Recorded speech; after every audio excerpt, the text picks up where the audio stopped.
Hello everyone, যারা আমার প্রথম ব্লগটা দেখেছিলে তারা নিশ্চয়ই জানবে যে আমি বলেছিলাম যে আমি শপিং করতে আসিনি, কালেকশন দেখতে এসেছি।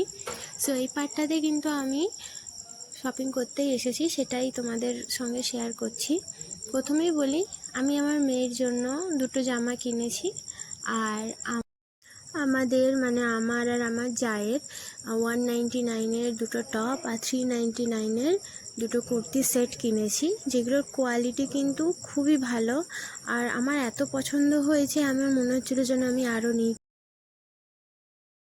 আর আমার বরের, আমার দেওরের আর শ্বশুরমশাই, এদের জন্য সেরকম কিছু নেওয়া হয়নি। ওদের গেঞ্জি দরকার ছিল, তাহলে গেঞ্জিই নেওয়া হয়েছিল 2 সেট, ব্যাস এই করেছি। আমার মেয়ে এখানে এসে এত দুষ্টুমি করছিল যে আর সময় বেশি ছিল না।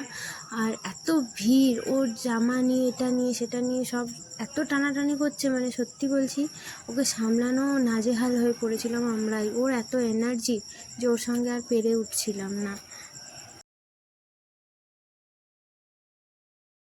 ও ওর মতো করে এনজয় করছিল। ওকে ওর ও সবার কাছে যাচ্ছে, আদর খাচ্ছে, চলে আসছে, শুধু ওর উপরে নজর রেখেছিলাম।